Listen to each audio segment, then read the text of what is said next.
Good evening, everybody, and welcome to another Mediumship Clinic live question and answer with me, Martin Twycross. The Mediumship Clinic class this evening is an opportunity for you to bring any questions you have on mediumship or development or any other related topic, and I will do my best to answer them. So as people come in, if you can let me know in the chat that it sounds okay, you can see me and hear me okay. I'm sure you can, but it's always nice to know.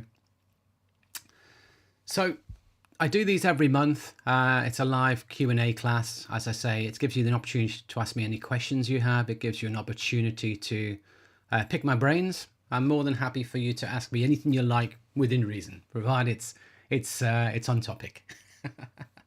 So to ask a question, you need to be logged into YouTube, and you need to type it in the chat box. Hi Jenny, good to know it sounds and looks great. So because some people ask me the question, well, I came on your chat and I couldn't ask a question. Why is that? And the answer is you probably weren't logged into a Google account or a YouTube account or something similar. So you need to do that to be able to ask questions. If you put a question in the chat box, I'll work my way through them one by one. If you want to get your question answered earlier, you can do that by making a super chat donation. And that way I will answer it as the next question. So hello Annette as well from Denmark. Lovely to see you here. So as always, if you're not subscribed to my channel, do subscribe, do check it out. Do check out all the videos that I offer.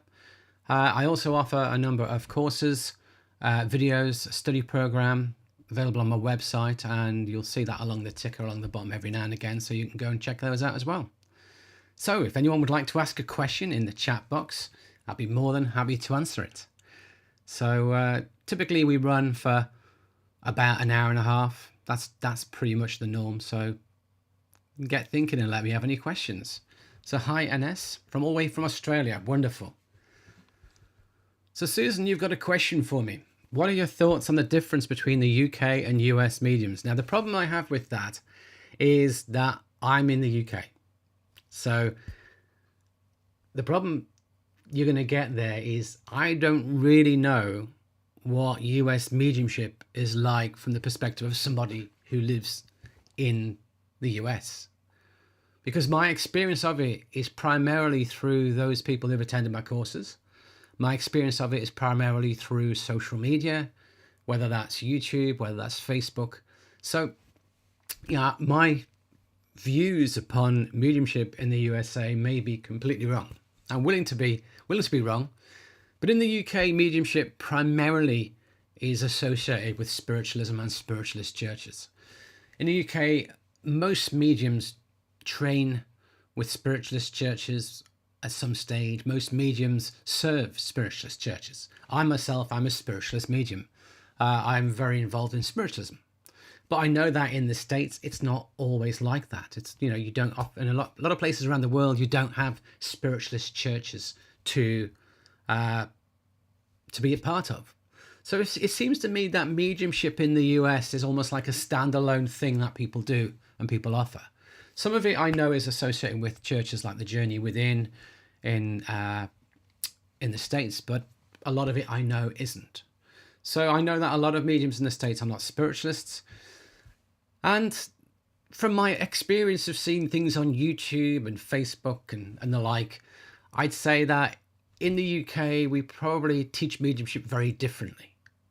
And I know a lot of people like UK teachers of mediumship because we tend to be down to earth, without the fluff, without the crazy stuff. I myself don't do any crazy stuff. You know, that's the whole point of my channel. My channel is practical, down-to-earth teachings on mediumship and development without the fluff. And that's purely because in the UK, there isn't all that fluffy stuff. We're not prone to flights of fancy. You know, I don't get into evil spirits, earthbound spirits. I don't get into all sorts of things like that. It's just not a part of my own experience. So, having said that, I know a great deal of students from the US and mediums from the US who work to a very high standard. So do I think the standard of mediumship is any different? Not necessarily. It's all down to the individuals and how they practice it. But I do feel that in the US, there isn't if you like, the strong link to spiritualism. For me, mediumship is all about serving. Mediumship is all about service. And in the UK, most mediums don't do it for money. It's very hard to make money from doing mediumship in the UK, other than a few sittings here and there for most mediums. So it's generally service. And when we serve churches, it's service. But I don't see that necessarily in other parts of the world. Yes, there are in some, but not others. So hopefully that gives you a bit of insight. But do I think the caliber of mediums in the US is any different? No, I believe the caliber of mediums is the same worldwide. But it depends on your training, and it depends how you approach mediumship as to the results you'll get. That's what I believe. So hopefully that answers that question for you. So we've got a whole bunch more people join. So welcome to Susan, Hallelujah, BDPR ×3, Rebecca, and Daz, Riversong, Kelly, and Lucy. Okay, next question. Can you explain the difference between a beginner, an intermediate, and an advanced medium? That's an interesting question. I'm going to do a little diagram for you to answer this one.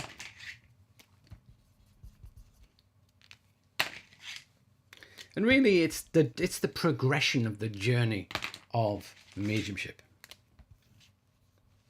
So, little diagram. Beginner, intermediate, advanced. The arrow is your progression. So, you know, if we just split it into 3 parts, it would look a little bit like that. Beginner, intermediate, advanced. But the point is, different people will move the point at which they decide that you're a beginner, an intermediate, or an advanced. So, everybody will have their own criteria as to what they mean by beginner, intermediate, and advanced. Some people will say it's how long you've been in training. Others will say it's the results you get. Others will say it's what you're able to accomplish, whether you can do links to a reasonable standard, or whether you can do sit-ins, or whether you can do platform, or whether you're an international medium traveling the world. You know, so the problem you have is that it gets very hard to define. Now, I have been to the Art Affinity College many times, and they used to grade courses into beginners, intermediates, advanced. I think some still do. And the problem you have is a lot of people will say they're beginners and they're not. A lot of people will say they're intermediates and they're beginners. A lot of people will say they're intermediates but they're advanced. So how someone chooses to categorize themselves may be accurate, it may not. If you've been working as a medium for 20 years, I'd say you're an advanced medium. But having said that, I know many mediums who've been working for 20 years who the results are not good. So I would argue that actually they're not advanced. It's just that they happen to have that degree of experience. So for me, I work on results really. It's not about number of years. I'd say a beginner, you're still learning how it all works. You're still learning how links work. And when you do it, it's still fairly hit or miss. Now for me, that's beginner stage. Intermediate stage is where you become fairly consistent in your mediumship. And when you make a link, it generally works. When you do sittings, they generally work. Practice sittings I'm talking about. And if you get on platform practice, it generally works. That's your kind of intermediate. And the advanced is where it's pretty consistent. I'd expect it to be accurate 75% of the time, 80% of the time at least. And also, but not just that, but the types of evidence, the quality of evidence you're capable of, the story you can bring, the personalities you can bring forward, all of that should be in the mix as well for a more advanced medium. Advanced mediums generally do professional sit-ins. Advanced mediums generally are platform mediums. But remember the caveat I said earlier. I've seen people on platform who've asked for a booking, got a booking, not ready to be there. And yeah, they may entertain people, but the ability for mediumship is not there. So that's my quick definition of beginner, intermediate, advanced. But remember what I'm saying. Different tutors will define it differently along this journey of progression. And it is a journey of progression. Don't worry about the label. Don't worry about the next stage. Just enjoy the journey. The journey is magical. The point is you need to enjoy the journey. Hopefully that makes sense to you. So welcome to Marina and to Daring to Be, Anna Marie, Deborah. Okay, let me see what the next question is.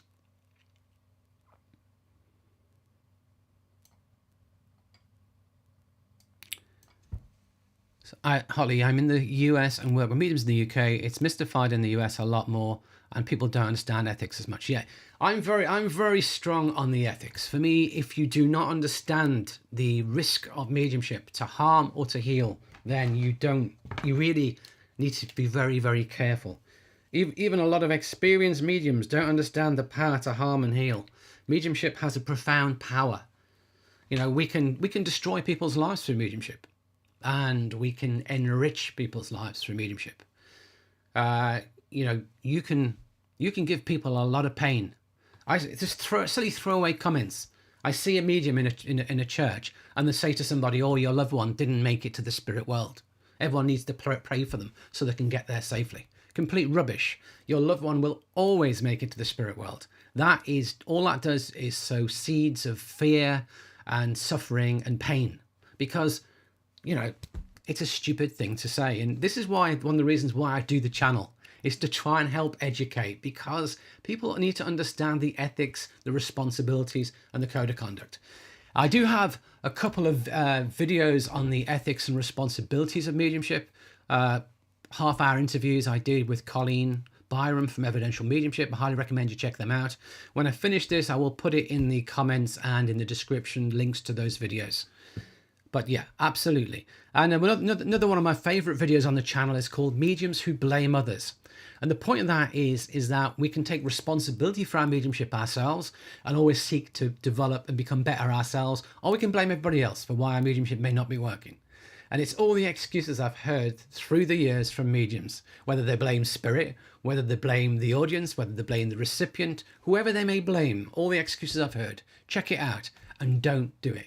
Don't ever blame anybody else. But recognize, yeah, we're always learning. It's always a journey. Absolutely. Okay, next question. NS, are there imposter spirits that mediums need to be aware of? Now this is another example in the UK that we don't even have a term like an imposter spirit. You know, what is an imposter spirit? It's something pretending to be a spirit. Is it a demon? No, there's no such thing. You know, you either link to a spirit or you don't. You're either in your own mind, your own imagination, or you're linked to spirit. It's one of the two. And there is no such thing as an imposter spirit. There's no such thing as somebody trying to con you. You know, the way mediumship works is that there's guides and there's helpers and people spirit side who facilitate this communication. They wouldn't allow anybody to come forward who was not coming forward with the right intent to create healing, the right intent to create upliftment for those in this world. So, you know, if somebody wanted to come and make a link with me and just have fun with me, they can't. My guides would stop it. Those in the spirit world who are responsible for creating that communication would block it. It doesn't happen. In my 20 odd years of being involved with spiritualism and 20 years of my own development, I've never encountered such a thing as an imposter spirit. I've never encountered an evil spirit or a playful spirit or a bad spirit. So, you know, what we seek within our own mind tends to become our reality. Because I don't have a belief in that, because I'm scientific and rational. I'll explain it away as best I can. And if there's something I can't explain away, yeah, I will open my mind to it. But I have no evidence for anything like that. So no, that's an example where in the UK, we tend to be more down to earth, I'm afraid. So no, there aren't. Simple answer, if you're asking me, no, not at all. Okay. Carol, you've run into a spirit who always presents himself as having sparkling blue eyes, when in fact they were brown. Any thoughts as to what that may be about? Simple answer, no. And you know, this is this crazy thing. You know, people will ask you a question thinking you have an answer and you don't. Now, I've never come across any spirit who's described themselves differently from how they are. In my experience, over 20 years of working as a medium, I've never encountered a spirit who won't give me the evidence about themselves accurately. Now, what can happen is we get it wrong. What can happen is we make the mistakes. But why would it's like the imposter spirit? Why would spirit come and give you facts that are inaccurate? They wouldn't. They wouldn't. There's no logical reason behind that, because mediumship wouldn't work if that was the case. Now, sometimes spirits show themselves at different parts of their lives. So they may show themselves younger when actually they're a bit older. But the way around that is that we simply ask them to show themselves to us to begin with at the age they passed. So there's no confusion. So that's what I teach people. You know, if spirit shows you they've got blue eyes but they have brown eyes, that doesn't make sense to me. Sometimes it can be the case that people's loved ones have false memory. They believe the person has that color eyes and they don't. That's happened to me before, where I've given evidence and they've said no to me. And then they've gone away and checked it and come back and said, actually, you were right. They did have that color eyes or whatever. And yeah, I thought they passed age 72, but when I checked it out, they were 74. So yeah. So people's memories can be a little bit flaky at times. If you ask me what color eyes some of my family on the periphery, not, I know my mum and my dad and obviously, and people like that, but if you ask other people, right, other people in the family, I can't remember what color eyes they've got. Crikey, why would I? I wasn't particularly gazing into their eyes for very long. So, you know, yeah. So, yeah, I get that. In fact, if you even ask me what color my dad's eyes are, I'll probably struggle with that, actually. I'd have to get some photos out and have a look. Sorry, Dad. So I don't know why that would be, but I would send your thoughts to your own spirit team that you want whatever comes forward to be accurate. And yeah, I cannot explain it. It doesn't make sense to me. Kelly, maintaining connecting. I get a bit, then lose contact and can't reconnect. That's very common. Very, very common for beginners to be able to connect and then it drops.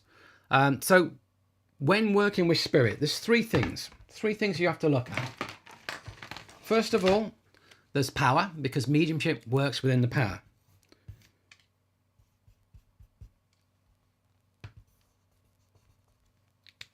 First of all, you have to connect. If you don't connect,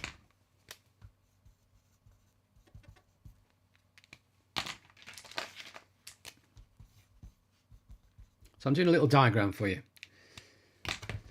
So this here is a medium upon the earth plane. This line here is the spirit. We often say that spirit is at higher frequency of vibration to the earth. So a medium has to connect by raising their energy, raising their frequency, getting excited and making that connection. In my experience with beginners, a lot of beginners can't connect properly. And then we have to hold the link. And the fuel that enables that connection to take place as well and be maintained is power. So if you don't know anything about power, check out my videos, why you should sit in the power, how to sit in the power, and I talk about what power is in those. And also there's another one of my videos, Mediumship Class 2, what is power? So I'll link all those as well once the video is finished. Give me half a day or so, or maybe even the next morning, and I will link it all in there for you to look at. So you need to know what power is. Power is fuel for mediumship. Power is what manifests the spirit world to you. If you don't sit to build power, if you don't have any power, your mediumship is only going to be fleetingly connecting, then just dropping. Fleetingly connecting and dropping. So power is key. Secondly, you've got to get connected to the spirit world. A lot of people don't know how to connect to the spirit world and don't do it well. And they kind of sort of get a little bit and it doesn't really work. It's, you know, it's like tuning in a radio station. You either get it tuned in and you can hear, or you tune it in badly and it comes in and it comes out. That's what happens if you can't connect properly. Now, speaking of connecting, I do have a bunch of mediumship videos, 24 mediumship videos, and Mediumship Class 3 is called Connecting with Spirit. They cost £13 each, and that's a 2-hour video where I explain in great detail all about the different mechanisms for connecting with spirit. Now, the interesting point is there's a multitude of ways to connect. And the other thing is you have to find the way that's right for you. There's no good me telling you how you need to connect, because everyone's different. So what I've done is I've taken all the ways that I know of connecting, and I talk about them all in different ways, and you need to test them and add them together in combinations and see what works for you. But in generally, it's intent, it's breathing, it's visualizations, it's all of that, getting energized and getting excited. You kind of add all that together and you get a connection and you get well connected. If you don't do all of that, generally, it's not going to work as well. But you've got to find out for yourself how it works. So if you're interested, there's also Mediumship Class 3 where I talk about it incredibly briefly on my channel as well. But if you want the full detail, you can get that within the video Mediumship Class 3, Connecting to Spirit. And also I do talk about it in one of my courses as well, the Fundamentals of Mediumship course that you can see on the screen there. All those courses are £65 each, 4 to 2.5 hour classes. And the Fundamentals of Mediumship goes through how the mechanics of mediumship work for beginners. So hopefully that will help you. So you've got to have power. You've got to be able to connect. The next point is you've got to maintain the connection. Silence is the enemy of connection. You've got to keep talking, and you've got to work it. You've got to learn to do two things. You've got to multitask.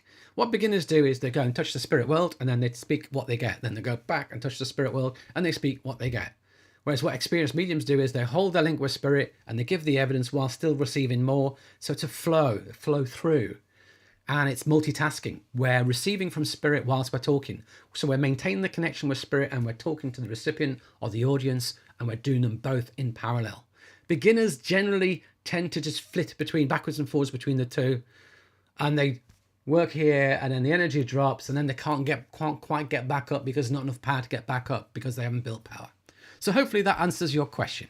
I highly recommend checking out either Fundamentals of Mediumship course or the Mediumship Class 3 video, Connecting to Spirit. Next question. Let's have a look. Annette, I've been to the Arthur Finleys and thinking about becoming a tutor even though I live in Denmark. Working with mediumship here, 6 years of study at the AFC. Is that correct? Basically, to become a tutor at the Arthur Finley College, you need to, first of all, you need to do the awards with the SNU. You need to be qualified, have at least minimum of CSNU awards within the disciplines you want to teach. So if you want to teach mediumship, you've got to at least be a CSNU in both mediumship and speaking to do that.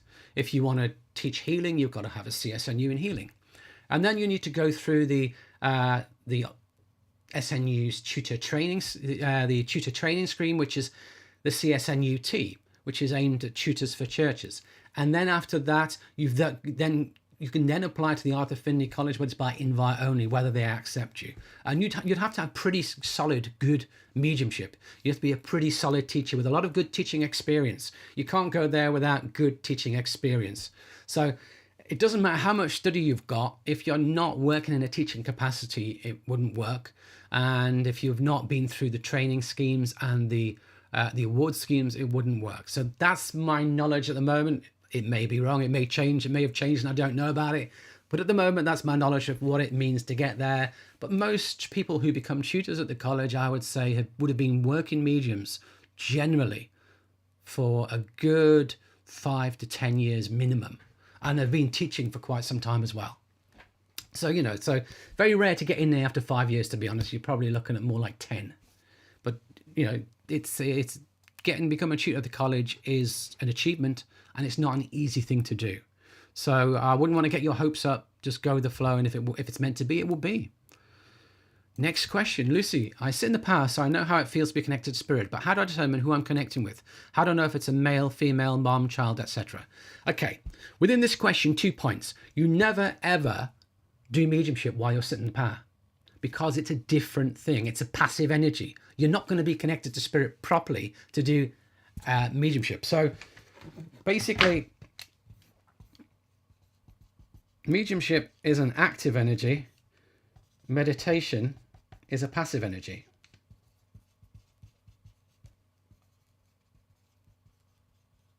So as best I can show you a little diagram here. This in the center is your normal state. Up here is active, down here is passive. Mediumship is the most active of states, whereas meditation is a passive state. Meditation will actually take you further away from mediumship. Yes, we can blend with spirit within sitting in the power, and that's what we're doing. We're seeking to blend, to unfold the potentials from within. But we're not seeking to make a contact and do mediumship for somebody, because to do that, you need to be active, energized state. But not only that, you need to be in the room with somebody.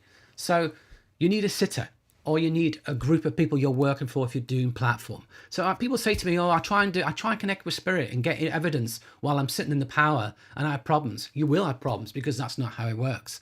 So I would never teach you to look for evidence from spirit while sitting in the power, ever. I never do it. Would never do it. Wouldn't dream of doing it. No point in doing it, to be truthful. If I'm doing mediumship, I'm doing mediumship. My eyes are open. I'm not doing a meditation. First point. So if you try to do it when you're sitting, it ain't going to work.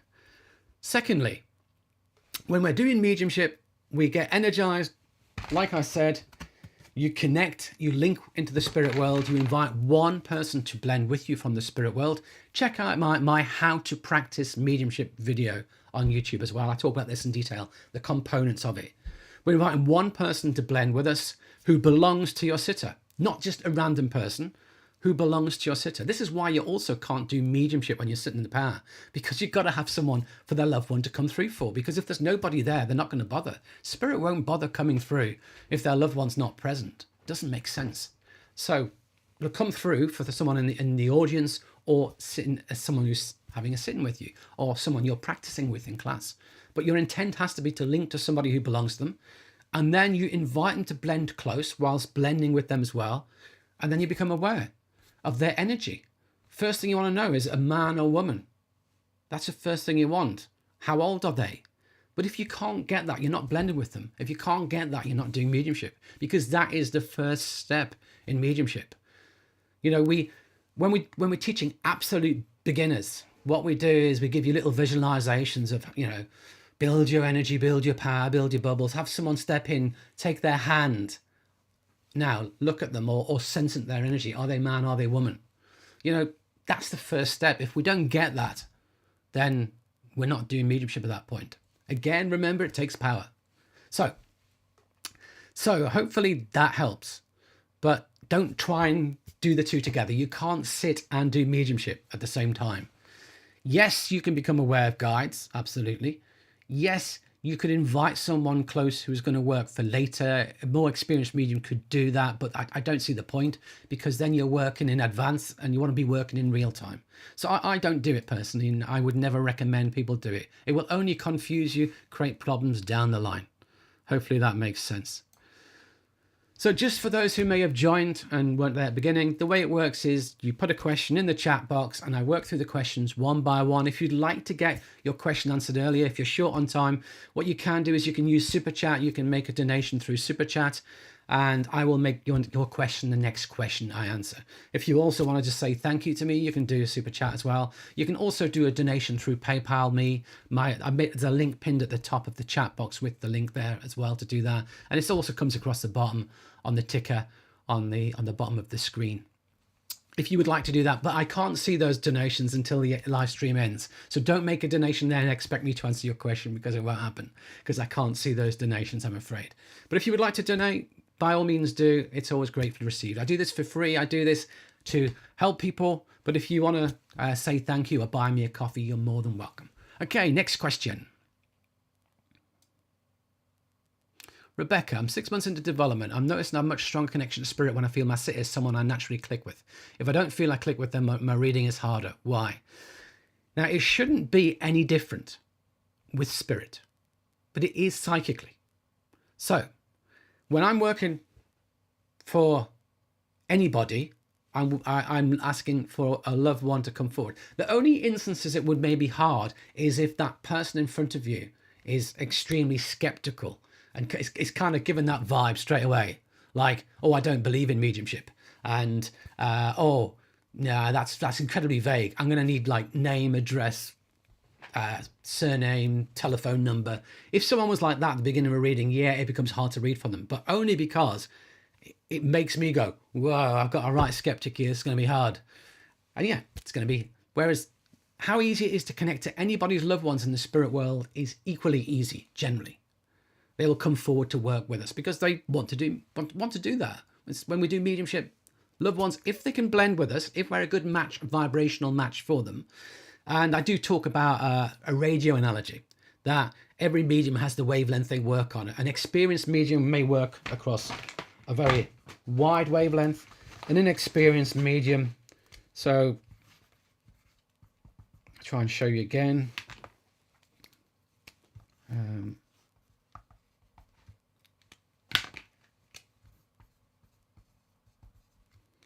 So imagine this is a wavelength. Imagine that is a wavelength. At the bottom, the experienced medium can pretty much cover all the frequencies of the wavelengths. The intermediate can only cover a part of it, and the beginner can only cover a smaller part still. So that's important to recognize.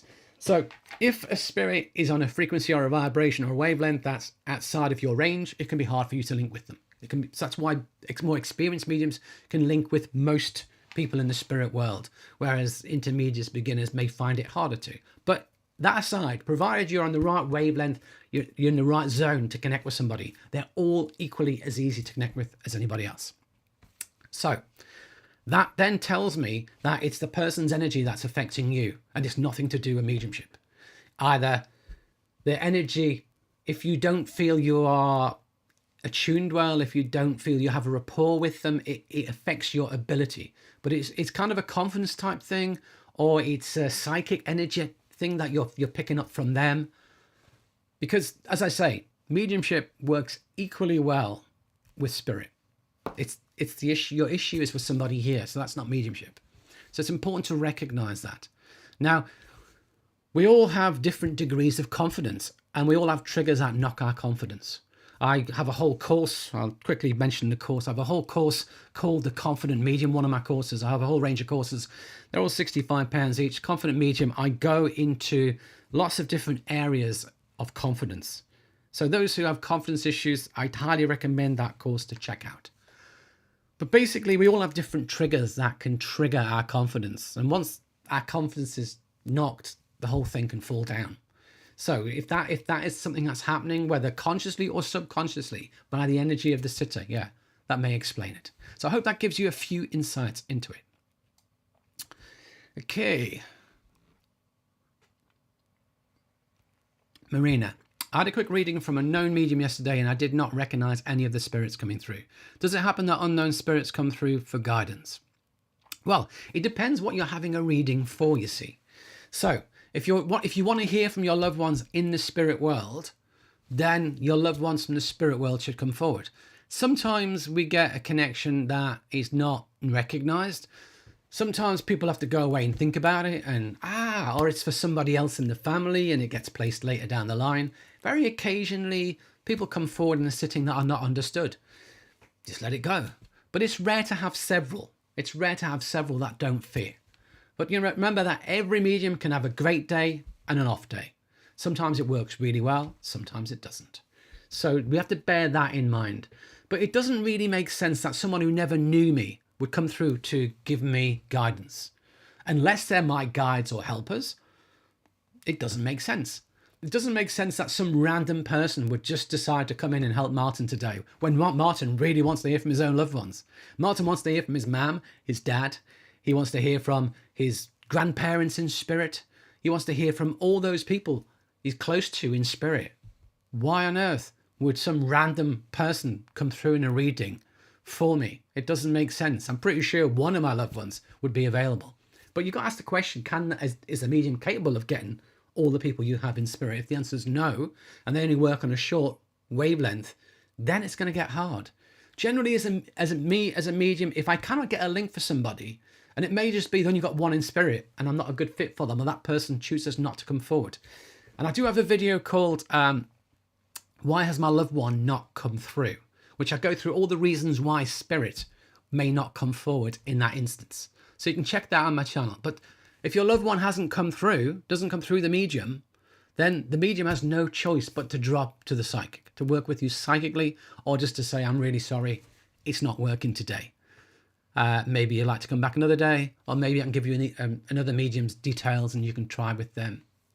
So, but yeah, does it happen? Yes, it happens. Have I had readings where I've made a couple of links and they've not been taken? Yes. But there should be few and far between. There should be very rare. For an experienced medium, I hate to put numbers on it, but for me, that sort of thing where it doesn't work at all would be, well, 1 in 100, 1 in 50 maybe for some. It should be rare. Usually, yeah, we can always get one link that doesn't work, but generally someone comes through that is recognized and understood. So hopefully that helps answer it. But can I explain why that happened? No, I can't. Daring to be, how often would you recommend a developing medium to sit in the power? As often as you can is the answer. Daily is ideal. So I do have a video. I have a series on sit in the power. I have why you should sit in the power, how to sit in the power, common problems encountered by beginners, and then more problems encountered by more experienced people who've been doing it more regularly. So if you just start doing it, that's kind of your beginner's problems. If you've been doing it quite a few times and you know what it is and what it's about, but you're still encountering issues, that's the more advanced. And it's so the sit in the power 5 reasons it's not working is the beginner's one. Sit in the power 5 more reasons it may not be working is the advanced one. Plus, there's also a one on the power, sit in the power as the key to mediumship as well. And plus the sit in the power meditation. They're all there on the channel. So in how to sit in the power, I give guidance on how often you should do it. So check out that video for more detail. But basically the simple answer is as often as you can. Several times a week to get benefit. If you're only doing it once a month, you're not going to see a great deal of benefit from it, to be honest. If you can do it daily, it's ideal, but I know not everyone can squeeze it in daily. So 3-4 times a week would be good. But how long you should sit for? You should sit and build it up. Some people I know sit for 15 minutes and that's fine and it works for them. Others I know sit for half an hour, others 45 minutes, others an hour. Personally, I'd sit for 20 minutes. Once I know how to do it and I can get blended quickly, which comes with time. So you can listen to the video to understand the mechanism, the process, but ultimately you let go and do it yourself. So the meditation on the channel gives you an idea how to do it. I have a full length version of that on my website as well, which will talk you through it. You know, you could sit and do that for 3 months. And after that, you should know pretty well the process and be able to do it yourself and speed it up. So yeah, check that out. But yeah, as often as you can, it is the simple answer. Deborah, hello from Wisconsin in the United States. Lovely to have you here. Dave, hello. And Anna Marie, Indiana, wonderful. Deborah, I've taken 8 months off from doing readings. I'm planning on beginning doing them again soon. How did departed spirit know I'm ready to begin doing readings for folks again? Quite simple. You offer yourself in service. So spirit don't say, oh, that person's not doing readings, going to give them a wide berth. Oh, they are doing readings, we'll come and hassle them and give them a lot of grief.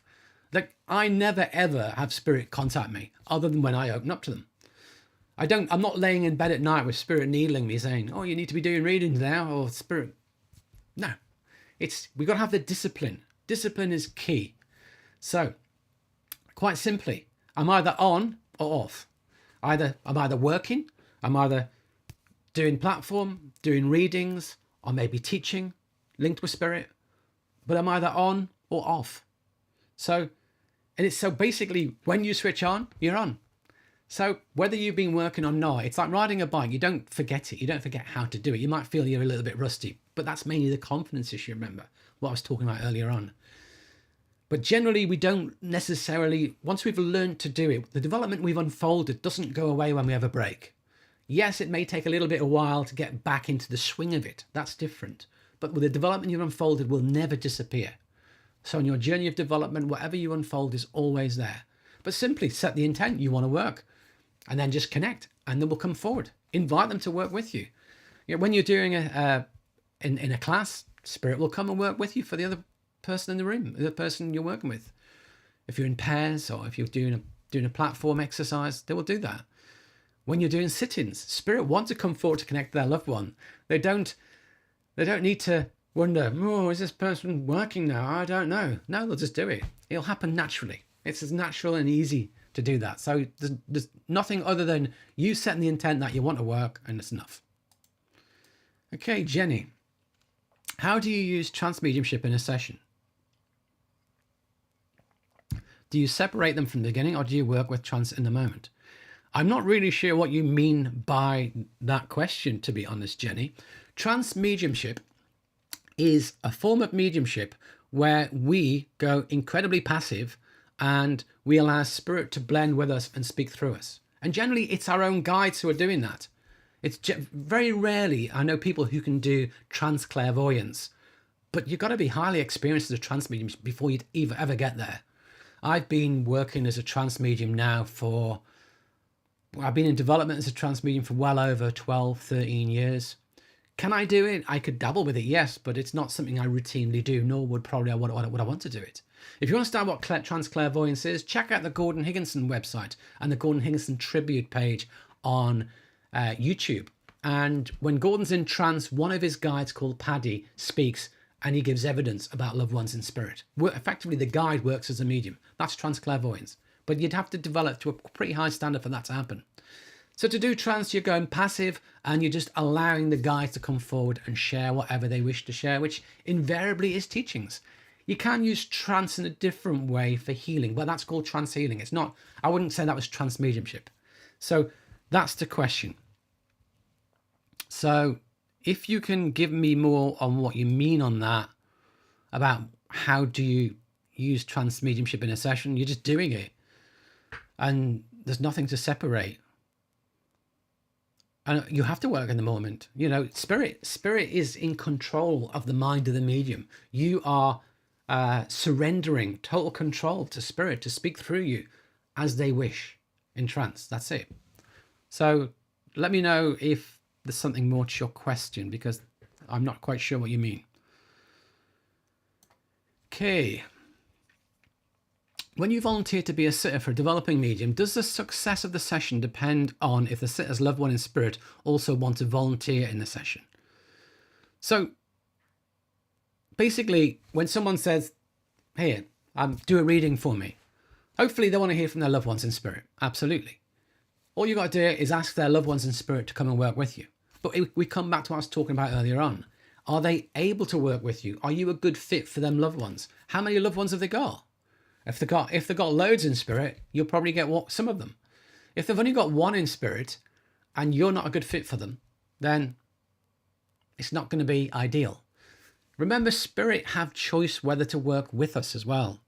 So the person's got to be available from spirit and got to want to do it. If somebody doesn't want to do it, it's going to be harder. So you've got that in the mix as well. I talk about this, as I said in the video, why is my loved one in spirit not come through? It's exactly the same scenario. But it's not about them volunteering to work with you. It's about whether they're available and able to connect with you. You know, if I want to hear from my mum, I go to a medium, whether that's a practice session or what, and my mum would want to come and connect with me regardless, unless that person cannot connect to them, or unless my mum in spirit is busy in that moment in time. They're the options that's not going to happen for. So yeah, hopefully that answers the question for you. See what's going on here. I've just lost where I was. Let's bear with me a second. Be careful what you click on. That's always the thing we have to worry about. So remember to like the channel. If you've not liked my channel, do like the channel. Like this. Do subscribe to the channel, I should say, and hit the notifications to receive notifications of all my videos. Also, feel free to like this video as well. The more likes a video get, the more it helps the algorithm on YouTube. So that's always much appreciated as well. If you, as I said, if you want to get your question answered next, you can use Super Chat. That's that little $ you see in the bottom box. You can click on that and you can make a donation through Super Chat. And if you do that, I will answer your question next rather than having to wait in turn for your question to be answered. So hopefully that will help. So, yeah, and if you want to make a PayPal donation, you're more than welcome. So let me find where I was. What happened? Where did I go to?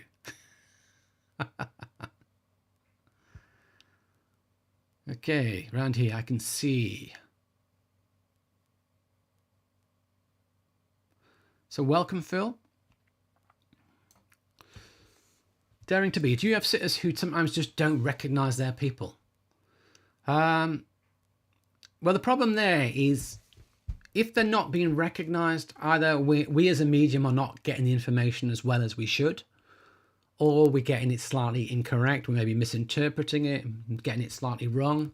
But yeah, but think about it. Not everybody knows all of their loved ones. For example, I have a granddad in spirit, and I never knew my granddad. And the family never talked about him much. And therefore, I know very little about him. I know the age he passed. I know his names. I know what he passed with. I know a little bit about, I know how many children he had. I know a little bit about the work he did. But I don't know a huge amount about him. Now, if someone was bringing him forward and bringing me lots of information outside of what I didn't know, do you know what? I can't validate it. I can't say I know who that is. So you'd have to get the information known by the recipient about that person. So it's not easy. So that's one reason why people won't recognize their loved ones. And as I say, if you get it wrong, that's another reason. And sometimes people just, they may not have known them. They may be on the edge of the family, may not be thinking about it. Often when we're thinking about people, we're thinking about those closest and nearest to us. We don't always think about the edges, or we don't always think about acquaintances, and that can happen as well. But if we're talking about people who are closest to them, generally most people will recognize them. That's what I would say. And does it happen to me? Not very often, no. But again, I think it comes with experience that you can help get it placed. You can work with it. In the early stages as a beginner, it can be hard to do that. Or if they're thinking of 2 or 3, who is it? I don't know who you've got.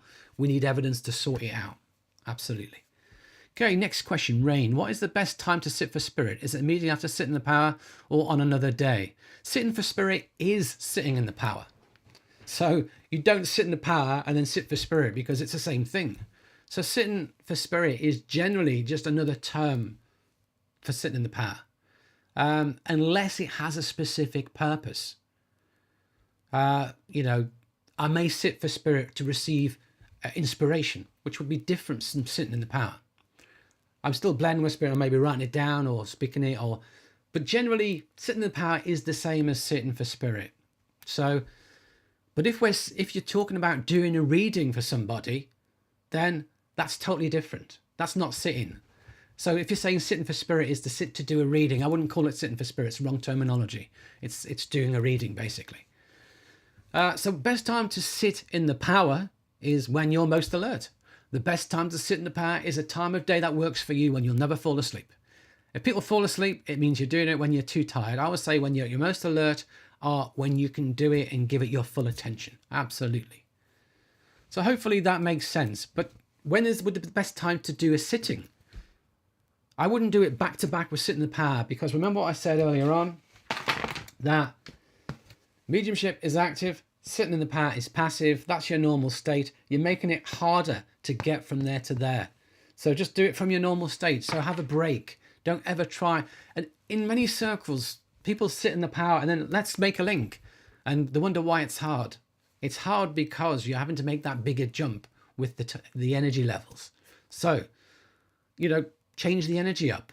We don't sit in the power straight before we work, as a general rule. I don't teach that anyway. But I know in a lot of circles they do, and it doesn't really make a lot of sense to me. If I'm doing a circle for people to do mediumship, I wouldn't do a sit in the power meditation in the beginning. It wouldn't make sense. It's just going to take people further away from where they need to be to connect. But if we're doing a circle where we want to understand all about power and sit in the power, absolutely, we can fill out bits and do sit in the power and explain all about why it would be beneficial to your mediumship. So say I was doing a series of circles, one of them, maybe every 10, I might focus on sit in the power, and here's how to do it. But the others, let's just do mediumship and get on with it. But certainly beginners meditations, everyone expects, beginner circles, people expect a meditation, absolutely. So hopefully that helps. Madeleine, can a person see his own funeral? Absolutely. Why can't they? Think about it. There's nothing stopping them from seeing it. They see through spiritual eyes, not real eyes. There's another video on my channel, How Do Spirits See Us? And spirits see our energy. Spirits see, they don't have physical eyes. Yes, they've lost those. That went with the body. But they have if you like, they have the spiritual counterpart. They see through spiritual eyes. They see the energy. They see the thoughts of all their loved ones. They see what's taking place. Whatever is taking place at their funeral, thought-wise, energy-wise, is accessible to them. Absolutely. And they will see a version of it through their spiritual eyes. Absolutely. So it's often said, I've had many spirits say, and this happened at the funeral, and the person goes, wow, how'd they know that? Because they were there. Once they've passed, they can be close to you. Absolutely. Okay, next question. Holly, what does going direct mean? So when you're doing platform work, when you're on the platform, what happens is you can either be drawn to a person and go and say, I believe I'm with you, give the information, is that correct? Yes, I know who you got. That's going direct. or you have no direction whatsoever. You don't know whereabouts in the room you are, or you may be drawn to an area, and then you're saying to the people in this area who would understand this, and that's throwing it out to an area.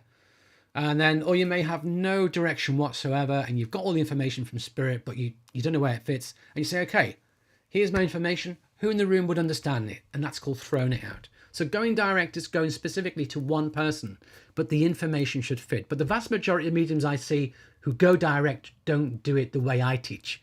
I teach you make your link with spirit. You got your evidence first. You get good quality evidence, and then you go direct. I've got a man, his father. He passes with a heart attack. He passes outside away from the family. And I'm being drawn to you, sir. Do you understand dad in spirit? Yes. Do you understand he passed with a heart attack? Yes. And it was outside and he was away from family? Yes. That's powerful. Rather than saying, I'm going to you, sir. And you would understand, is your dad in the spirit world? Yes. That sounds like fishing. Oh, dad had something wrong with his chest, or there was a breathing problem towards the end. Yes. That applies to everybody in the room. You know, if you had everyone stand up in the room and make them sit down when something you said is not accurate, you have the whole room stood up the whole night. It's flaky mediumship. I want sharp, good quality evidence and the direction, and that's impressive. And people go, wow, that's what we want. That's what we want. So yeah, a lot of people go direct and they're just, I'm coming to you, you know, a lovely lady in the spirit world, yes. Oh, she loved her family, yes. And she liked cooking and baking, yes. And oh, she was so loved by everybody, yes. Well, you know, I bet you could find everyone in the room as one of those people. Everybody. It's not good. It's not accurate. It's not, you know, whereas if you said, I feel it's your mum, I feel she passed with a stroke. And no, there was 2 strokes. Yes, that's good. I like that. But it's got to, that's why we need the accurate evidence. I'll get off my high horse and keep moving. Marina, my dad passed almost a month ago. He's not come through for me. He appeared around time he passed to 2 other people in their dreams. I got no dreams. Why would that be? So, the only way we can say that he's not come through to you is if you've been to a medium or you've been to services and you've not heard from him. But within a month, I wouldn't necessarily expect it to happen, to be honest. You know, sometimes it takes people time before they can come through a medium. So again, in my video, why has my loved one not come through? I talk about that as well. How long does it take before somebody can come through? I talk about that as well. And generally, it depends upon their belief system. It depends how comfortable they are with mediumship. They have to be trained to do mediumship from the spirit world. So they have to have an interest in wanting to do that. Some people, it may take them a year. My own dad, it took him over a year before he came through from the spirit world. And he knew I was a medium. He knew I did this. So we've got to give it time. Now, when people see people in their dreams, that can be created by our own minds, or it could be what I call real. But again, not everybody gets that. Depends on you, depends on how vivid dreams you have. And it's not that your dad would not want to be around you. Absolutely not. I bet he's around you a lot. You probably just don't feel him there, or you're not aware of him there. That's the difference. So I think he would be happy to be around you. It's not because he doesn't want to be. It's just you may not be aware of it. And grief can block it. Absolutely. Profound grief can block it. And our psychic abilities, our psychic awareness, grief can impact that quite dramatically as well. So people, when they lose very close loved ones, even as mediums, they may find their mediumship struggles after that time for a little period because of the grief. Because even though we know there's an afterlife, it doesn't stop us grieving those we've lost. Absolutely. So we've got to recognize that as well. So I'm sure, give it time, he will come. But, you know, it takes as long as it takes. I know people whose loved ones have taken years to come through. I know others who've come through within a day. So I myself have brought through people literally within the hour that they've passed, and before they've passed, but that's another topic. I talk about that in my video, Can You Link with the Living? Kind of medium link with the living on my channel, if you want to check that one out as well. Okay, next question. Boondocks. Did you have periods in the beginning of your development where you felt sort of disconnected after a period of feeling really connected? Absolutely. So I have a video on my channel called Why is your mediumship getting worse? Or 7 reasons why your mediumship feels like it's getting worse. And that is one of the things I talk about. It's very common. what happens is we start doing it and it's almost like everything comes into alignment and it works really well. And then it all starts to fall apart and doesn't work as well again. And for me, it's almost like spirit saying to us, okay, we've shown you the potential. We've shown you it can work. Are you serious and committed about making it happen? And if the answer is yes, you've got to put the work in to make it happen. And that's very, very common. That is very common. So yeah.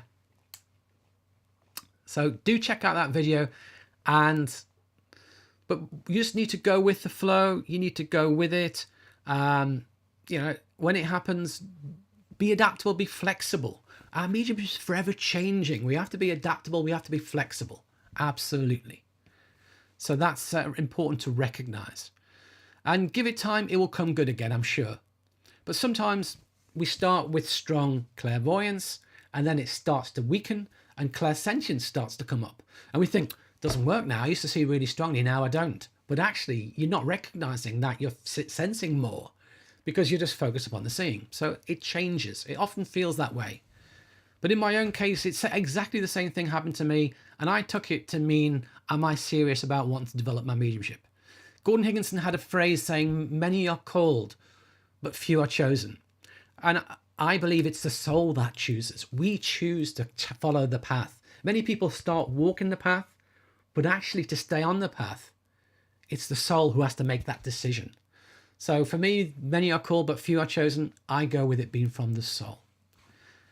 So Rain, thank you very much for your super chat donation. Is there a question to go with that? Let me have a look. And Dave, I enjoy your live chats. Thank you, Martin. Thank you very much as well, Dave, for your super chat. It is much appreciated. And if you would like to say thank you to me, or like to buy me a coffee, you're more than welcome. It's always very much appreciated. I'm looking to see, Rain, if there's a question, but I can't see one.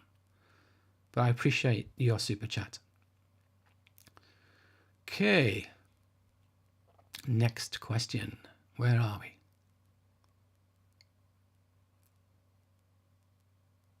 Madeleine, is it difficult to communicate with spirit when your mother died, for example? Yes, so when we lose someone very close to us, it affects us.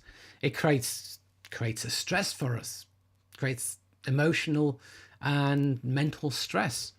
If you look at the most stressful events in our life, losing close loved ones is right up there at the very top. And yeah, stress can affect our mediumship, absolutely.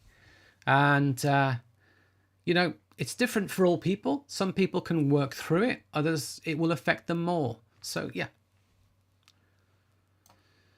Holly, for me, I feel a light or heavy energy which can help me determine female or male. This will also come in either on the right and left. Right for female, left for male. Now, the problem with those scenarios is what everybody gets is different. When the tutor tells you, oh, if they're coming from the right, they're a man. If they're coming from the left, they're a woman. But ask a straw poll of 20 mediums, they don't get it that way. So it may work for that one medium, but that one medium can't impose that logic onto everybody. It doesn't work that way. So I don't teach that at all. And I never get it from left, right, front, back. Nah, no point. For me, it's just one extra degree of complication. Yes, feeling their energy is a key. Clairsentience, feeling into their energy, seeing them, getting a glimpse of them. But then ultimately there's a knowing that comes with it. However, you can get a very male feeling energy, which comes from a female. You get the other way around, a very feminine, soft, delicate, sensitive energy that comes from a man. So the energy that is not enough, generally we want to see them, and generally we want to experience some aspect of them to know. That's how we work with it. But how it works for each person is different, absolutely. But if anyone ever teaches you, this is the way it works, be very careful, because you'll probably find it doesn't work that way for you. That's why with all my teachings, I try and teach you the multitude of ways in which it works. And then it's down to you to see how your mediumship functions for you. Just how when you sit in the power, how you experience power is unique to you. And how you experience spirit within your mediumship is unique to you and is forever changing. So once we start getting used to it a certain way, it will change. And you go, I can't tell male or female now. They've stopped coming from the left or right. No, you now have to sense into it or ask to see an image of them. And just enter into the knowing of their energy. When you get that close enough blend, you know instantly what it is. Okay. Linda, what's your process prior to connecting? Do you ground, shield, meditate? If so, How? So basically, I talked quite a bit so far about sitting in the power. I highly recommend all mediums should do sitting in the power to build power, because power is the fuel for mediumship. But I don't ever sit before I work. Say I'm working this evening doing a demonstration at 7 o'clock in the evening, I may sit at 2 o'clock in the afternoon. I wouldn't sit at 6 working at 7. No, I'd separate them out. Keep them totally separate. So what do I do before I work? Do I ground? No, because grounding is what you do at the end of it. Grounding for me is not anything fancy about crazy exercises, new age mentality of grounding. No, grounding for me is me returning to normal. This line here is me normal. That's grounded. Up here doing mediumship, it's not. I'm in altered state.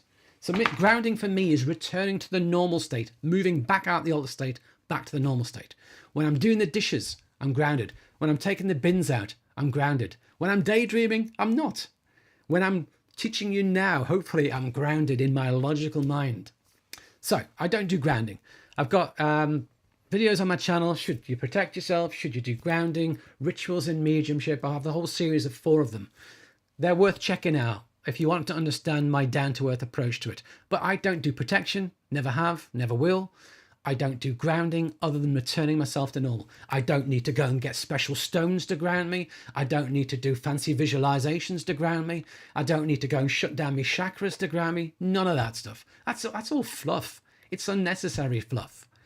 Am I protected? Of course I'm protected. Spirit are always protecting us. If I believe I'm not protected, I then create insecurity within my own mind. And all we're managing is my own fear and my own insecurity. You're safe. Spirit cannot harm you. That's all you need to know. In doing mediumship for 20 odd years, Spirit has nothing has happened to me ever. I've never encountered a bad or evil spirit. Now you may say, oh, well, that's just because you don't believe in it. But what we believe is what we get. If evil spirits existed, surely I would become aware of them. But we're naturally protected. So hopefully that helps answer that. So do I ground? No. Do I shield? Absolutely not. No need for shielding, none at all. Do I meditate? Not before I'm working. All I do before I'm working is set the intent. In a few moments' time, I'm going to be doing a reading. I ask that all those who belong to the sitter come forward to work with me. And I ask that I be used to help and uplift this sitter at this moment in time. I ask that I be used as a channel to link the 2 worlds. I be asked that I be used to assist this person. It's a bit like a prayer, really, and that's it. That's my intent. And then I just open to the spirit world. Or if they want a psychic reading, I would then work more psychically in their energy. But yeah, that's all it is. Simple. So it doesn't need to be any more complicated than that. And we make it more complicated than that. So Rebecca, you think subconsciously my confidence is knocked if I feel the city isn't very receptive to me. Absolutely. And some personal development to work on. Absolutely. Now for me, self-development is the key. And I have a course on that as well. Funnily enough, I have a course on most things I talk about. So I have a course called Spiritual Self-Development. And it's all about ourselves, working on ourselves and spiritualizing ourselves and standing in our power and allowing the soul to play a greater role in our lives, allowing the qualities of the soul to become manifest in our daily lives. Highly recommend that. But in the Confident Medium, there's a whole bunch of development tools within that as well. So definitely, if you're interested, check them out. Okay, next question. What did you mean from dropping into psychic if mediumship is not working? Basically, we have a psychic link with the sitter. We have a mediumistic link with the spirit world. Technically, spirit's not up there, but I kind of do that to differentiate one going in front of me to the sitter, a link to or to the audience, the recipient in the audience, and a link to spirit. And if I'm not, we want to be working with spirit mainly, but we can move into the energy of the person in front and work psychically. And that's what we call drop into the psychic. Someone may be working with spirit and then they may move into the energy of the sitter and move psychically. I have a video on my channel, what's the difference between psychic and a medium? And I have another video on my channel, is it psychic or is it from spirit? How do you know if you've moved psychically or if you're working with spirit? And I give you lots of clues to do with the energy, the flow, the speed, all sorts of different things to look for clues. But for some people, working psychically would be quicker. For some people, working mediumistically would be quicker. It depends on what they're used to, depends on where their comfort zone is. So you've got to figure it out for you, what is best for you. So check out that video and you'll see the insights and the clues where to look. But that's what we mean. Okay, next question. Maria, I try to surrender my reading and not ask a spirit a list of questions, but I feel that my mind automatically looks for the same info in the reading, example, the passing, hobbies, etc. Any advice? Yeah. Not unusual. So when it comes to working with spirit and getting evidence, in the early stages, we teach you to work with checklists. We teach you to look for things because there's 3 stages. There's the intermediate stage where you're looking for it all. There's the advanced stage where you just blend and surrender and let it all pour in. And there's the intermediate stage where you set up a framework of what you want, but you're not looking for anything. So that's the flow. And I talk about this in a great deal of detail in my course called Getting Better Evidence. In my course, Getting Better Evidence, I go through what is evidence, how we receive evidence, all the categories of evidence, and how you can receive the evidence clairsentiently, clairaudiently, clairvoyantly, clairknowingly. I look at all the different mechanisms through which you can receive evidence and the way in which they unfold.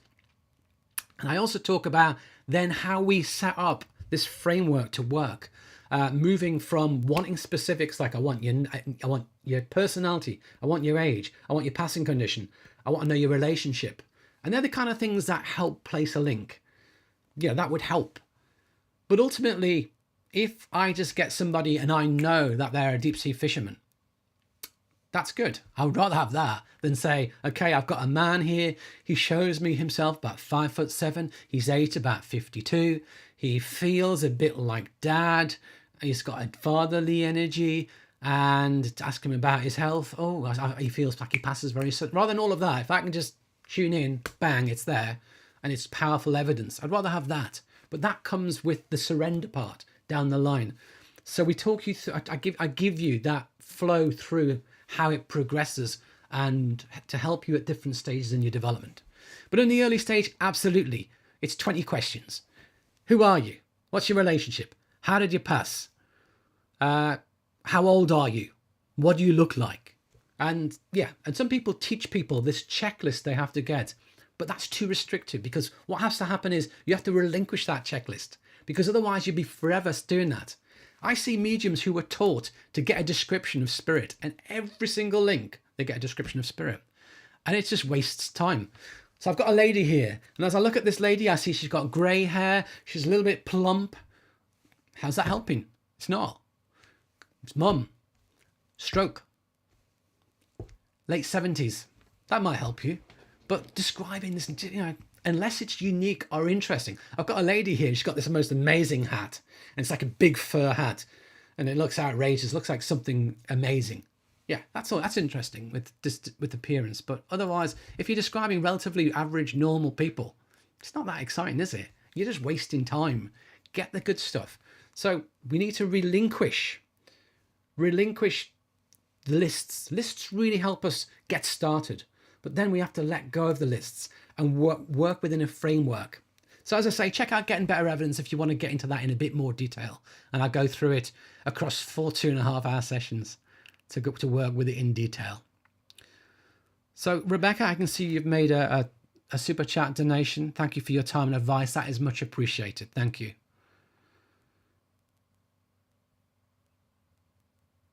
Okay, what's next?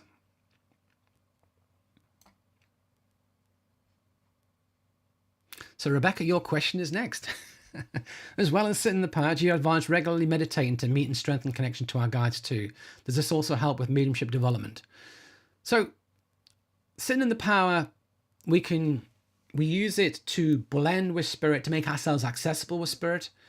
And what happens is your spirit guides will come and blend with you to get to know your energy, to get to know your mind. So all of that kind of takes place behind the scenes without you even being aware of them. Now, you can invite guides to blend with you to try to get to know their energies as well. And that's just an extension of sitting in the power. And one of my courses that I have here, meditation and sitting for spirit, one of the classes there is a meditation within that whereby within that, there's a class where we actually, one of the meditations is sitting in the power extended to meet your guides. So exactly what I'm talking about now, it's one of the meditations within there. Meditation Sitting for Spirit has 4 meditations, 4 2.5-hour classes, plus 4 meditations.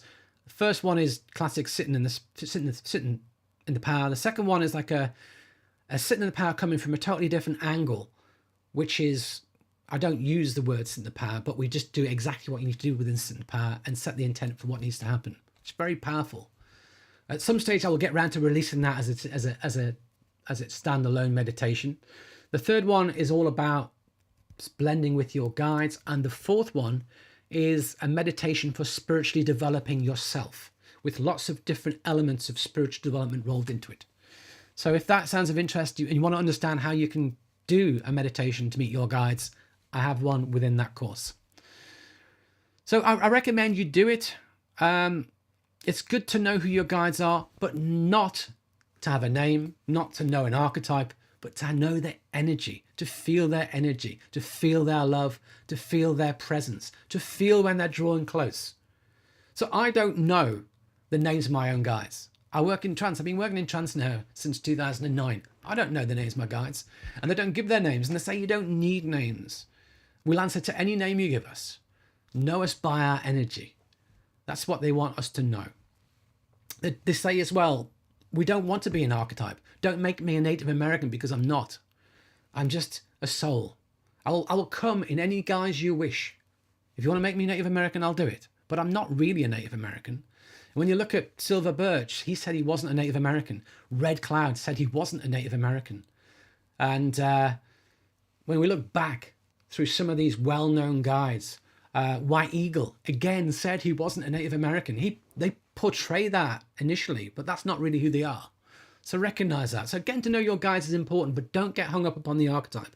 Don't get hung up upon names. Just get to know their energy, get to know their love, get to see that connection you have between you. That's really what you want. So I hope that helps. And will it help your mediumship development? It will help your development with spirit, big picture, but it may not necessarily help your mediumship. To be honest, you can learn to do mediumship without knowing a single thing about your guides or without ever sitting to blend with your guides. You don't need it, because the guides and helpers work behind the scenes to facilitate mediumship. So, and when you sit for spirit, they get to know your mind, they get to know your energy, they get to understand how you work as a medium, but you don't necessarily need to know they're there or need to even have that much connection with them. And mediumship will still work very well. So it's not essential. It's useful to do, absolutely. And the next course that I will be offering later in the year will be a course all about guides and helpers and the roles they play and how you can get to build a relationship and get to know your guides and helpers. But you've already got a bit of a clue how I think about it anyway. Okay, next question. How do I practice sensing which spirit I'm connecting with? In a practice circle, I make an intention to recognize who it is, but it's not clear sometimes. Is there a technique to use to identify spirits? That's what I was talking about earlier on. You've got to look for the evidence. You've got to ask for them to give you something to help you understand who it is. So first of all, we want to know, is it a man or is it a woman? Then we want to know, how do they connect to this person? What is the connection? Can they flash you an image of the relationship because of your own loved ones? You see your own mum or your own dad. It's mum or dad. Or you see your grandmother on mother's side. You can do that. Or you can, if you know about family trees, you can be guided up first level, mum, dad, second level, grandparents. But it's not grandparents, it's over to the side. Okay, it's great aunt or great uncle. Or it's parents level, but to the side, it must be an uncle. But an uncle, I'm showing it on dad's side. Or we just feel their energy, feel their connection, feel their love. It's very, very close. And it feels a level up. This definitely feels like it's your dad. It brings a very fatherly energy of protecting and caring about you. We have to feel into it. So you got to develop your clairsentience. Clairvoyance will also help. You can even see within your mind written mum, dad, and a bit harder actually, but it can be done. So and that's just, sometimes it's just a knowing. So, but basically the technique you use is do it, practice, do it. You know, I can't tell you quickly how to identify anybody because we're all different, remember. How your psychic senses function will be different and unique to everybody else. So just got to go with it. Hopefully that does help. Holly, do you know if any of the recordings by Gordon that will be released for the first time soon? Eileen Davis is planned to release them, but I'm curious if you know what info they contain. The only recordings of Gordon I know are the ones that have been shared with me through the Gordon Higginson tribute site. At some stage, I will be releasing more recordings in the future. I'm not aware what anyone is doing with Gordon recordings, so I don't know what Eileen or anybody else may be doing. There are a multitude of Gordon recordings. There are hundreds of Gordon recordings in existence. The quality of them is variable from excellent through to absolutely atrocious. If you go to the Gordon Higginson tribute site, they're on there. If you go to the Gordon Higginson YouTube channel, you'll find a number of the ones I've uploaded on there. I tend to release the ones that I've come across that are good quality, that don't have lots of dropouts in them. And the problem, what happens is people record them on an old-fashioned tape recorder. Some of the tapes may only be 20 minutes long, so you'll get 20 minutes of them talking, and then you get a big gap or it dies and that's it. And there's a lot of what I call continuity problems with them. It takes a lot of time to edit them. The quality of most of them is actually not good, and it takes a lot of cleaning up. I've spent a lot of hours, many hours, hundreds of hours working with Gordon recordings, and at the moment I just don't really have the time, I'm afraid, to sort ones out. I will put some out every now and again when I get good ones which are on a good topic as well. But a lot of it, as much as I love Gordon, some of it is repetitive and some of it is samey. So yeah, but there is absolute gold nuggets in there. It's just finding them, and then is it a good enough quality to go out there? For example, some of the ones I put on YouTube, they're actually video recordings. The video recordings are just literally from a VHS cassette recorded onto DVD and ripped into an MP4 file and put up on YouTube. I haven't got the capabilities of splitting it all up and run it through professional cleaning software. I can do that with audio, but not easily with the video. Yeah, it can be done if you know what you're doing. You can separate it and relink it back and clean it all up. And the number of people who've complained and said that, oh, you know, the quality is awful, this shouldn't be put out there. It's trying to fight that battle between putting recordings out of Gordon Higginson versus there being listenable. So, yeah, someone contacted me and told me the recordings were awful and they would clean them up, and the version they sent me wasn't better. Because I have a lot of professional cleaning software as well, so the audio I can run it through, but there's only so much you can do. You can't polish something that's lousy. If it's really, really badly recorded, you can't really solve it. If it's very badly distorted, you can't solve it. So yeah, if you do know anything about it, Holly, by all means, let me know. I'd like to know myself, but I don't, I'm afraid. I can't give any insights. Okay, so if you're enjoying this live, do remember to hit the like button. If you're not subscribed to my channel, do subscribe to the channel. If you're watching this on the replay and you're getting value from it, do add a comment. Let me know. Let me know what you think of it. I would say as well, though, that I can't answer questions that people ask on the replay. So if you have any questions, you'll need to bring them to the lives in person. That's important to recognise. Okay, Rebecca. I saw my dad in spirit at the funeral. He was a massive shimmering light. Weeks later, I had Reiki. The healer saw shimmering mass above my head. He said it's my dad. He didn't know what I saw, which is nice to have that confirmation. Yeah, and there is an issue with our own loved ones, connecting to our own loved ones. I have a video on that. Can a medium connect to their own in spirit? And it's not so easy because of our own needs, because of our own subconscious desires, needs and wants. It can be very challenging. So check that out if you're interested in knowing why. Like, I can't link to my own loved ones the way I can link to other people's. I can't get a connection with my mum or my dad the way I can link to other people's. And I believe it's like a pressure relief valve. So that, because otherwise, why would I link to other people's? I can link to my own. I'll do it for myself rather than other people, because we're inherently selfish as human beings, I'm afraid. But because I can't, it's to be used in service. So I think it's like it happens because mediumship is to be used to help others. Yes, we can feel our own loved ones close, but we can't get that same connection. Hopefully that makes sense. So Lucy, In Practice Circle, we give group readings, indirect, and after I connect, it's hard to know which sitter I'm with. How do I know who I'm with, especially when there's more than one taking the evidence? So there's two mechanisms. The evidence gets you there, but you keep getting evidence, you check it, can you both understand it? No, yes, bit more, no, yes, okay, I'm here. The evidence is placing it here. But that can be slow. So the next stage of that we learn as we develop mediumship is where the energy is. When I speak to you, I feel an energy. When I speak to you, it seems to flow. When I speak to you, it doesn't. When I speak to you, it feels like spirit's moving away. When I speak to you, it feels like they're coming forwards. And we can just sense the energy is here. The energy is here. The energy in the room is here with you. But that comes with developed clairsentience. It comes with experience. When we first start out doing circles and classes, you don't generally have that as well. Even some platform mediums don't feel the energy that strongly. So that's down the line. But initially, you've got to let the evidence get you there. You've got to check. You can understand it, you can't. You can take 5 pieces, you can take 2 pieces. I feel it's with you. But some people are great at answering up and some aren't. Some people will say, yay, I can understand that. And you think, oh, I'm there. And the other one goes, yes. But the one who's saying yes to you is where it really is. They're just not so positive or overexcited in answering up.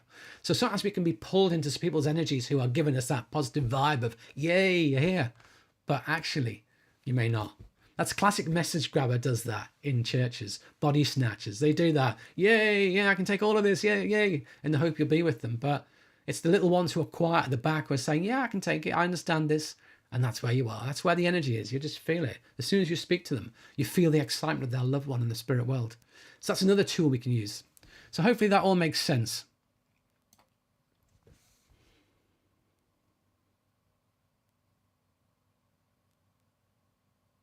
Marina, thanks so much. I've been very grieved over Dad. Usually I have dreamt of people who passed, but not my dad. So your response makes sense. Thanks for your encouragement. Yeah, just give it time, you know. And as I say, the grief can be a block to all of that. Absolutely. Cynthia, a teacher once told me not to eat for 2 hours before reading. What is your opinion? Bullshit. It may work for that medium. This is the point I'm getting back to all the time. You are unique individuals. I can eat, could probably eat 2 minutes before work. It would not affect me in the least. You know, we're all different. Some people I know, they teach, oh, you should never eat before a demonstration. You should starve yourself. And then when you finish the demonstration, you can go and eat. I've eaten before dems. I've eaten, starved myself. It makes no difference to me whatsoever. And if I haven't eaten, I actually don't feel great. And it actually would affect me negatively. So I will always eat. I remember I was on a course and I was having dinner. There was going to be a demonstration of mediumship at 7:30. We were having an extended dinner. We were enjoying ourselves and we had starters, mains, pudding. And it was about 7:15. I was just finishing eating my pudding and had a glass of wine, and tutor came and tapped me on the shoulder. You're demonstrating tonight. And I said, I couldn't possibly. I've been drinking. I had a couple of glasses of wine. No, you're on. 15 minutes, I just finished eating. Didn't affect the demonstration particularly badly. The wine probably affected it more. I don't recommend necessarily you have spirits before you work with spirit. I wouldn't recommend that. But absolutely, you know, the food for some may affect you. For others, it doesn't. But rules like that, don't eat for 2 hours before. It's just crazy. You know, in the UK, church services on a Sunday are at 6:30. I invariably eat about 5 o'clock. That's within 2 hours, and then get in my car and drive there. So it doesn't affect me at all. But, you know, if it affects you, adapt. You may need a lighter meal rather than a heavier meal. If all the blood is rushing to your stomach to process a massive meal, then maybe there's less in the head for spirit to work with your brain. But hey, you've got to suck it and see for yourself. Donna, I do the same as you. No protecting, no shields. Just call in and spirit and connect naturally. Absolutely. Mediumship should be simple. We don't need to overcomplicate it with rituals. You know, I have a video called Rituals in Mediumship. Do check it out. It lasts about 20 minutes, but I go through all sorts of rituals. And I talk about rituals that we start with that don't help us, but they do help us because it's like a comfort blanket to us to help us through certain stages in our development. And some rituals which you still probably cling on to and do because they're not really a ritual. There's something you do repeatedly like a habit. But habits can help, but rituals, often the vast majority, you do not need. So yeah, check that out.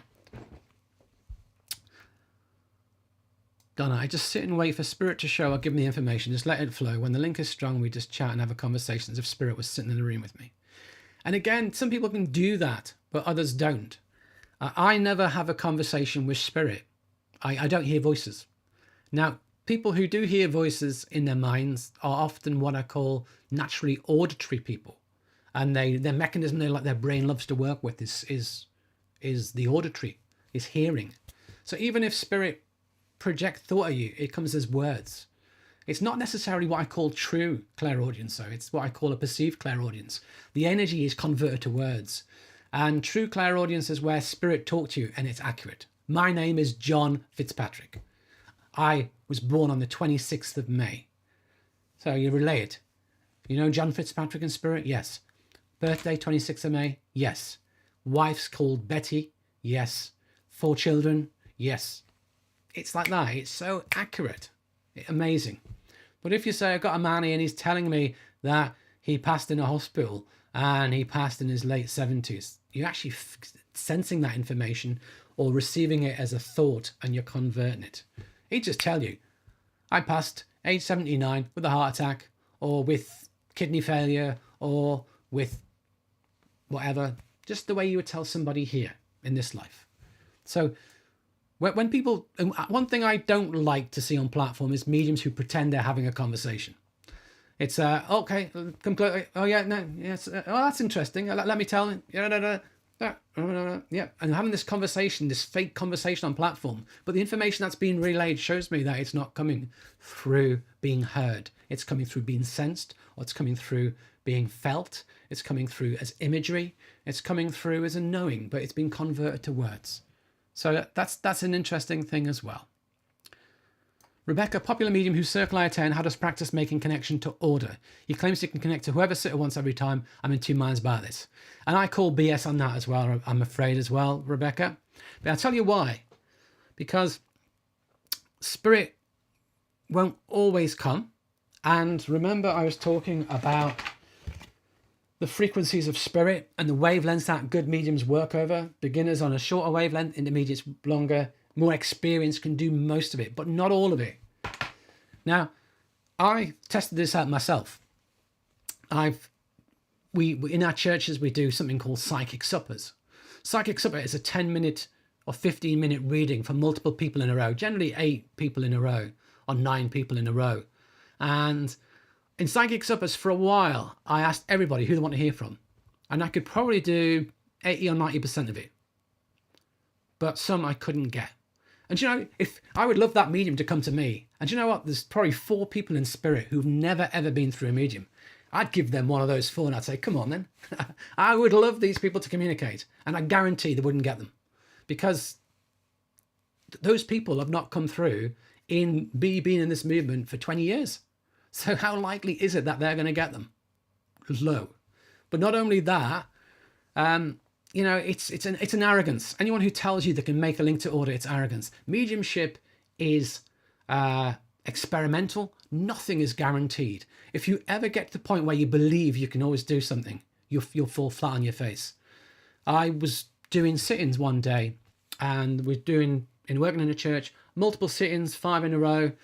And one medium, 2 of their sit-ins, they couldn't get anything for the person. And I remember thinking to myself, it's never happened to me. I don't think I've ever had a sit-in where I've never got anything for anybody. And then I got arrogant. My little ego sort of rose up and it thought, wow, you've been working for ages. How many sit-ins have you done? You've done multiple hundreds of sit-ins and that's never happened. My very next sit-in is exactly what happened. It didn't work. I believe spirit saying, well, there you go, Martin. There's a hint of ego and arrogance coming in now. Have a taste of it when it doesn't work. It's like, okay, I get it. Don't ever question those things. So anybody who tells you they can link to anybody to order is basically, well, I don't believe it. I've never experienced that. I know all mediums who I know, whose mediumship I trust, would never promise that. Never. Because we can all get people we can't link with. Absolutely. Absolutely. You know, I know people who've been to some of the top mediums in the country, trying to get their loved one, maybe a dozen sit-ins, and they can't get them through. So if you're saying, oh, I can get anyone for order, well, take it along to that person and see what happens, shall we? See if they can get them. But but you can work psychically. If you come to me and you want someone, I can work through your memories and your energy of the remembered link with that person and dress it up to look like a spirit link. It's not a spirit link. It's a psychic link. I'm telling you what you already know. I'm telling you what's already in your energy about your memories and your relationship with that person and dressing it up like psychic. So they could probably do that. And not a lot of people would know. But a good medium would tune in and figure out that, no, you're not connecting. It's working psychically. So anyway, I'll get off that topic. I'll get myself into trouble. Donna, I love your natural approach to mediumship, Martin. Some people make it more complicated than it needs to be. Thank you so much for all you do. Thank you, Donna. I do my best to try and keep it down to earth, try and keep it simple, try and keep it natural. It doesn't need to be overcomplicated. Absolutely. Donna, one of my medium friends, allows herself to feel how spirit pass. She feels their pain. What is your opinion on that type of mediumship where you allow yourself to feel that experience? All it is that's just strong clairsentience. I had that for quite some time in my own mediumship, still have it. I don't enjoy it when I feel I'm about to die or have a heart attack and thought, oh my God. Yeah. You have to kind of distance it. I always tell spirit then, we want to turn the dial down. I don't need that degree of pain in my life. We'll turn it down. I work very clairsentiently. I always have. And often for a long time, I could feel the passing really strongly. If I couldn't breathe, my voice would chase. I'm struggling to breathe. And, people watching would say, oh, he's a bit over dramatized. But at that point in my development, it came very profoundly. And I had to tell spirit to back it off, turn the knob down, turn the dial down. I don't need it that much. So yeah, and it happens. And, again, if you work strongly clairsentiently, you can get it. Some people say, oh, that's being an empath, but it isn't. It's just that strong clairsentient ability. Should you allow yourself to feel out of the past? Absolutely. If they can give you that and superimpose that upon your body. I'm standing on platform and all of a sudden I feel like I want to fall down. I know I've got problems with my mind, the dizziness. Or I might have a problem with my leg. Oh, I'm missing a leg. Yes, he didn't have a leg. He had a wooden leg. And I'm wobbly on platform. And all of a sudden I'm going to fall over. And this lady, she had so many falls. And I just feel I want to cling on to things and panic because I'm falling. And yes, that's how she was. It's just her memory. She's giving you her memory back. But the energy of the memory is being converted into the feelings within the body. It's the strong clairsentience converting it. So yeah. And so other people would just get the image of it. Oh, she's a bit wobbly on her feet. She's had a few falls. Yeah. Strongly clairsentient people may experience it and become it. Yeah. And it all depends on the strength of the connection as well. But yeah, I like that kind of mediumship, to be honest. If you can become them, if you can take on their voice or their mannerisms or even their health, it's at one point with one of my links, my voice changed and became very harsh and hoarse. And that's exactly how the communicator was. And as soon as I'd finished the link, it just returned straight back to normal again. And it's like, what the heck happened there? And I was like having a glass of water thinking, what happened to my voice? And the person afterwards came up to me and said, that's exactly how their voice was. And you became their voice. It's like, wow. It doesn't happen all the time. They're the rarities. They're the ones we go, wow. But yeah, if we can have it happen more often, that's great.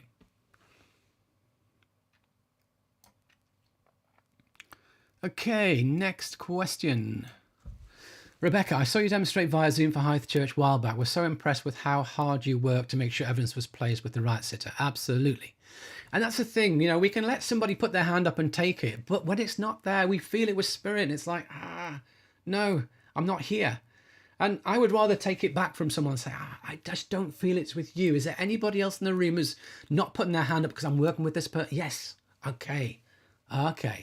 That's where we are. And then I feel spirit get excited. I feel them say, yes, you found them. Yes. And we have to go with that. Yeah, I know some mediums who just make it fit. We call it any port in a storm. Yeah, someone can take it. Yeah, you have it. Great. Next one. But no, we've got to place them with the right ones, because otherwise, when I get to the spirit world, there'll be a whole bunch of people saying, do you remember that time in that church when you didn't get me placed with the right person? And I'll be like, I didn't do the job properly, did I? No. So I'd like them all at least to say when I get to spirit, thank you for getting me there, sorting it out. That's what you want. So where are we? Jennifer, thanks for your teachings. I start my diploma course in mediumship in May, and watching your videos has helped me know what to expect and what is not needed for mediumship. Absolutely. If anybody's interested, I do have a flagship study program myself based upon modules. Each module is 10 classes. There's 5 core videos and 5 supporting tutorials. In the supporting tutorials, I talk about 30 questions asked on each video that people have asked me about them. I compile them all and go through them all, so you get a lot more detail to flesh out the teachings. And I talk about exercises we can use to help as well. So if you're interested in that, it is available from our website. The modules, if you're interested, the cost there is wrong. It says 110. They have actually gone up now, I'm afraid. So they went up in January. I must change that slide. So they're now £120 for a module, and you get 3 for 340. It's a little bit of saving if you're interested in doing that. I do recommend it. Oops, I've just pressed the wrong button. Let me reopen it. Hopefully that will come back in a second. Great. Where was I? Madeline, thanks, Martin. I love your teachings. Jenny, thank you. Appreciate you and your teachings. So it looks like we've come to the end of all the questions. I hope you've enjoyed the session. If you have, remember to give the video a like. If you're not subscribed to my channel, do subscribe to the channel, and you get notification of all my live streams. You get notification of new videos as well. Remember to hit the all notifications bell there, because if you just subscribe, you may not get them. I am planning to get a couple more videos out soon as well as these live question answers. But I hope you got lots from it. And if you're watching this on the replay, feel free to leave me a comment as well and let me know how you found it. So I'm going to say thank you to everyone for coming. I hope you've enjoyed it. I hope you got lots from it. And I look forward to seeing you all again in the next one. So take care, everybody. Thanks for coming. Bye for now.